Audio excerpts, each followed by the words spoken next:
The following account is real. Names have been changed to protect the living and the innocent. This journal contains language and content that may not be suitable for all listeners. I was pouring drink number 3 when my phone rang. I'm 20 years old, a little drunk, and an hour from now, I will have almost shot my colleague in the chest in front of 3 police officers and 2 frozen dead bodies. Weird. I can't say that I'm mentally ready for what I'm about to see this evening. Who's ready to walk into a garage with a Chevy Cavalier riddled with bullets and 2 frozen dead men inside? My name is Grant, and these are my funeral home stories. Chapter 2. 3 drinks, 2 dead, 1 candy bar. It's about 6 o'clock on a Tuesday. It's February, and factoring in the wind chill, it's negative 14 degrees outside. I've been off of work for about an hour, and I'm not on call tonight, so naturally I'm just finishing up my second drink and considering whether to order pizza or Chinese tonight. The phone rings as I'm pouring my next drink. It's Andy, one of the directors from the funeral home. Apparently the person he's on call with this evening is unreachable. If it's your job to be on call, you don't want this to happen. It's kind of the equivalent of a no-call, no-show at any other job. If you're on call, the only thing you have to do is wait for the phone to ring. And when it does, you answer it. It's not that hard. Andy is calling me to ask if I would fill in and go on a police call with him. There was a shooting, and apparently there are 2 frozen dead bodies in a car inside the police station. Why are they at the police station? Great question. Apparently, it was too cold outside to investigate and process the crime scene. So they moved the crime scene, in this case, a car, to a heated garage inside the police station. This all sounds incredibly interesting to me, but there's only one problem. I'm drunk. Well, on my way to drunk. And I'm not old enough to drink. I'm not going anywhere near a police station. I explained to Andy that I'm in no condition to drive to the funeral home and meet him, and he'd have to find someone else. He interrupted me and said, "You're not old enough to drink. Stay put. I'm picking you up. See you in 10. He hung up the phone before I had time to argue. Well, looks like I'm going to the police station. Against all better judgment, I finished my 3rd drink as I put on my double-breasted black suit. Side note, all my other suits were at the dry cleaners. I hate this suit. It makes me look like a walking rectangle. It's our funeral home's policy that we dress cleanly and professionally while in public. This means you ruin a lot of good dress clothes, but at least you look sharp. And you can write off your dry cleaning. I run a razor over my face as our funeral home has a strict no facial hair policy as well. No mustaches, no goatees, no beards. I'm not sure why this is a rule, it just is. I make sure to get myself in order. The last thing I want to do tonight is walk into a police station looking like a sloppy, drunk, unshaven, underage mess. Could I get fired for getting an underage drinking ticket while at work? I sure hope not. I hear a horn. Andy's out front in a 2004 black Pontiac minivan.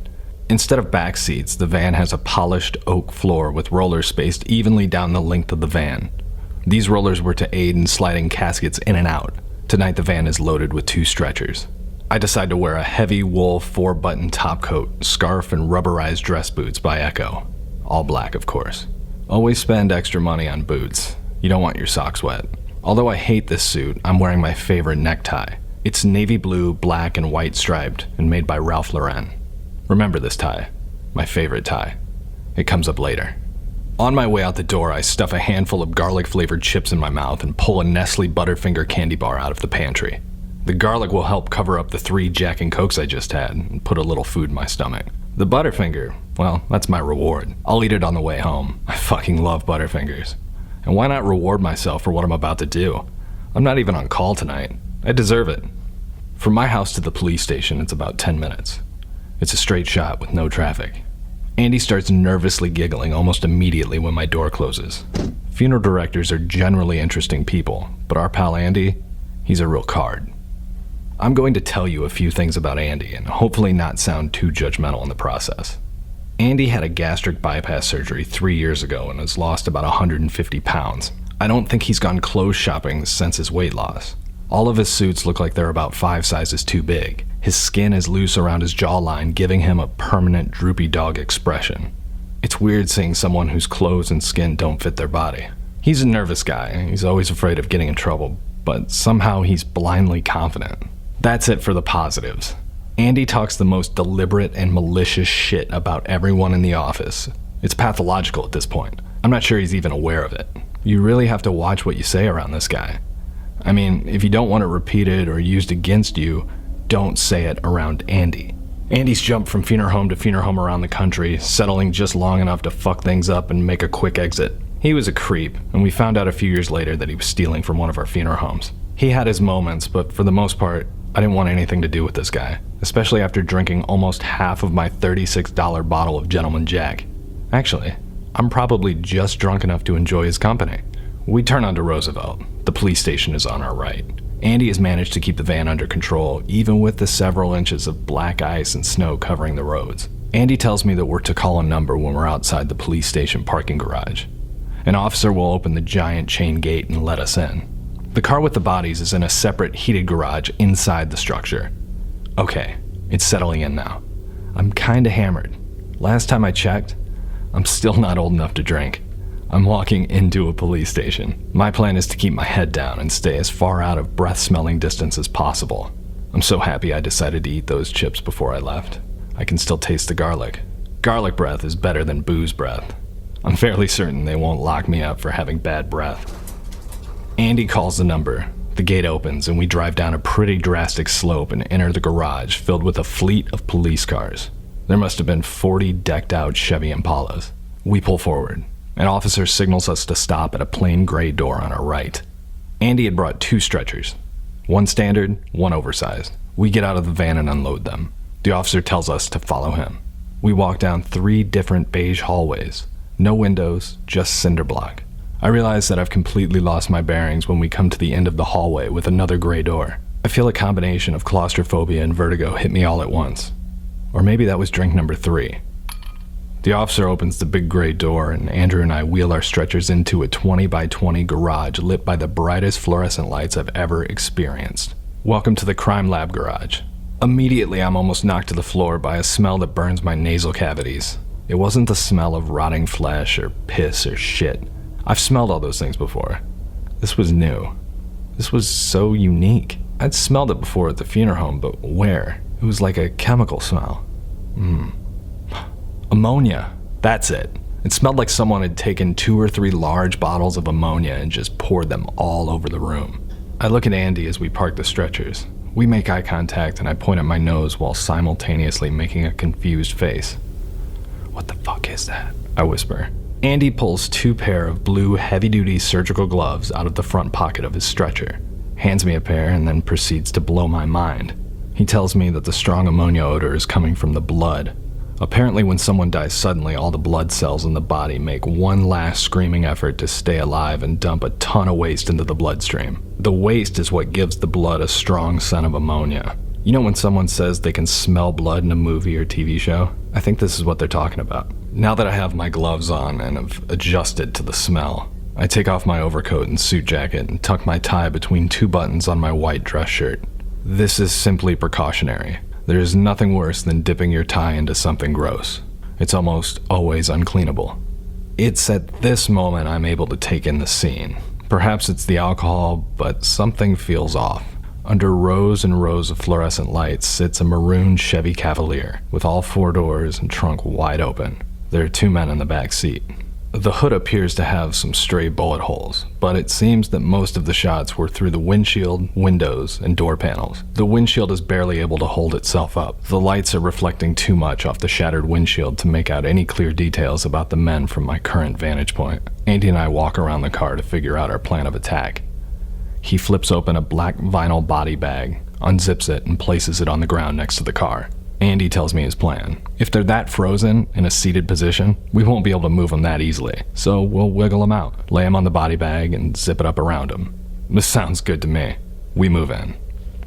We decide to start with the body in the driver's side back seat. The door is already open and the hinges appear to be hyperextended. The crime scene techs probably did it while they were scrubbing the scene. I finally take in the 2 dead men sitting in the back seat in front of me. These guys must have been a couple years older than me, both wearing Timbs, black jeans, and black jackets, like the big down jackets. One man had a New Era baseball cap on, while the other had a black stocking cap. I didn't see any logos, but the brain matter, bullet holes, and blood may have made it hard to spot. The ammonia smell inside the car is completely overwhelming. Blood is literally everywhere on the interior. Chunks of thawing brain and meat are all over the headrest. I pick up a piece near the seatbelt and squeeze it with my fingers. It's still a little frozen, so it crunches a bit before turning into mush. I wipe my hand on a clean part of the interior. Bullet holes are weird. For something that can end your life so quickly, they don't leave much of a mark on their way in. Now on the way out, that's a totally different story. I have no idea how many times these men were shot, but bullet holes were everywhere. Chin, thighs, under the eyeballs. Almost every part of their body had at least one bullet hole in it. I didn't see their feet, though. This is gore. This is a complete horror show. Someone wanted these men dead. Like, seriously dead. Was it the driver or the front seat passenger? There must have been someone sitting in the front seat. Why else would two grown men sit in the back seat together when there was an open front seat? By the number of holes, two people had to have shot up this car. And it was definitely people they thought they were close with. With half my body in the car, the smell of ammonia is blending with the smell of shit, which is undoubtedly oozing from the many holes in these men's stomachs. Thankfully, the taste of the garlic chips and whiskey I had earlier are keeping me from gagging. Both men looked like they were sleeping, like someone's dad or brother in the back seat on a road trip, but riddled with holes and covered in smelly blood and thawing human chunks. There's only enough room for one of us in the car's back seat door opening, so Andy gets in the driver's seat backwards and reaches back around the front seat to help shimmy the body out. I press the button and unbuckle the seatbelt. It whips back into its home position, startling Andy and I. Everything in this car is covered with blood or some sort of human matter. My gloves are literally covered in blood from just unbuckling the seatbelt, and now the taste of the ammonia smell is dripping its way back through my throat. The officers are having some sort of quiet discussion standing by the door we came in earlier. It's not uncommon for police officers to be completely apathetic about crime scenes when the funeral homes arrive. The investigation is basically over. Tonight, these officers couldn't care less about their scene. They just wanted to get these bodies moved out of the garage so they could get home to their families. I get that, but their lack of supervision is troubling, especially with what happens next. I am now completely hunched over the body in the back passenger seat. Andy is supervising from the front, turned around in the driver's seat with his gloved hands on the headrest. I tell Andy that I think I'm strong enough to just grab his right forearm and slide his body out on my own. When I grab the man's forearm, I immediately feel something isn't right. I've grabbed lots of dead people's forearms before. None felt like this. It was so hard and rigid. Now, I understand he's frozen, but whatever I'm grabbing onto isn't human. It's something else. It's thin, hard, like metal. It feels like one of those canes you'd buy at a drugstore. The 3 drinks circulating through my bloodstream make me curious but pensive. I tell Andy that I'm not touching a man's arm. There's something else in his jacket. I interrupted the police officer's conversation. Hey, something isn't right here. An officer and I switch places as he pulls out a tactical knife and starts cutting away the sleeve to the down jacket. It's a fucking gun, he says. I look over his shoulder and see the open sleeve of a jacket revealing a sawed-off shotgun. The inside of the coat was some sort of bright orange material, so the short barrel of the gun stood out. And so did the trigger, but not because of its color. It stood out because a frozen dead man's finger is hooked over and frozen around it. Did I mention the gun was cocked? This means that the slightest movement would have caused a round to discharge. The gun would have fired directly into the driver's seat, the seat where Andy was supervising from. Apparently, Andy and I noticed this at the same time. And the next sound we hear is an officer saying, "Gun! Loaded gun!" Andy and I step back while the officers deal with the gun. Andy is freaked out and turns some blotchy, greenish-yellow color. Andy says, I don't like guns. I don't like guns. It's cool, man. Nobody got shot, I say, not being too sympathetic. I'm definitely drunk now, and the idea of a frozen dead man shooting my partner in the chest is kind of hilarious, even if it would have been my fault. Andy quickly moves towards the door and says, "I need to get some fresh air." He scurries out like an asshole and lets the door slam behind him. Almost at the same moment the door closed, the 3 officers approached me from behind. We got it out. It was loaded. Your buddy's lucky you didn't shoot him in the chest. I just giggle to myself and tell the officers my partner needed some air. I tell them that I'll make the removals myself and they don't even have to get their hands dirty. How hard could it be? I'll just grab and pull. Moving these bodies was very easy. Frozen bodies move as one piece. Regular room temperature bodies are just floppy dead weight. These guys were solid. It was like moving 2 heavy end tables out of your friend's car. The sound of the 2 bodies hitting the cold cement after pulling them out was very satisfying. Just a loud, hollow, frozen thud. I'm surrounded by awfulness, and all I can think about is how proud I am that I just handled this crime scene on my own. I can't wait to eat that Butterfinger waiting for me in the car. It's a fitting reward, but also something to get rid of this ammonia and garlic taste overpowering my senses at the moment. Andy still hasn't come back, and we're about to zip up the last body bag. An officer had put on a pair of gloves to help me maneuver the second man's rigid bent knees into the body bag. This man's body was like a complicated Tetris piece. We each grab a zipper on either side of the black vinyl bag, and we zip our respective ends until they meet in the middle. I nod my head at the officer and say, "That's how it's done." The officer looks at me sternly and says, "Did you just come from a party?" I look at him confused and say, "What?" He tells me that he just got a waft of alcohol. It reeks like booze over here. I close my mouth quickly and my heart begins to beat out of my chest. I must smell like a distillery. So much for those garlic chips. Laughing, I tell him, "On a Tuesday? Come on, man." The officer stands up and says, "Let's run a talk screen on these guys to find out how out of it they were." Whew. Looks like I dodged a bullet. How did he smell my whiskey breath over the ammonia smell? Does my breath just smell like straight rubbing alcohol? I feel bad that these guys got blamed for my alcohol breath, but at least I won't be walking out of here with an underage drinking ticket. Calming down and feeling relieved, I look down at my shirt and see that my necktie, my very favorite Ralph Lauren necktie, had fallen out of my shirt at some point and had been dipped into some smelly, smelly blood. Fuck. Of course, I ruined my favorite necktie on the night I'm not even supposed to be working. I undo the knot and throw the tie into a biohazard bag. The rest of the removal was kind of a blur because I was laser focused thinking about that Butterfinger I'd left in the car. The alcohol plus all the blood smell had kind of made my stomach sour. My mouth starts to water thinking about that candy bar. One of the officers helps me wheel the stretchers out to the van in the main area of the police station parking garage. I can see exhaust coming out of our van. It's on. Did we leave it on? I open the back of the van to find Andy laying down in the center of the wood rollerboard. He's startled and jumps up to a seated position and says, "I'm sorry, man. Guns really freaked me out. I almost got shot. I thought I was going to pass out." I noticed a yellow wrapper sitting next to his right leg. He noticed that I noticed. "Oh yeah, I owe you a candy bar." All at once, my dislike for Andy hit me like a tidal wave. I ruined my favorite tie, and this asshole ate my candy bar. I didn't say a word. I just imagined what it would have been like if that shotgun would have gone off. My name is Grant, and these are my funeral home stories. Hopefully you enjoyed this episode. If you did, be sure to subscribe and tell a friend. Have a question or comment? Follow me on social media, @PomoandKitch. Check out my other podcast, How to Become a Terrible Person, also available on the iHeartRadio app. Thanks for listening.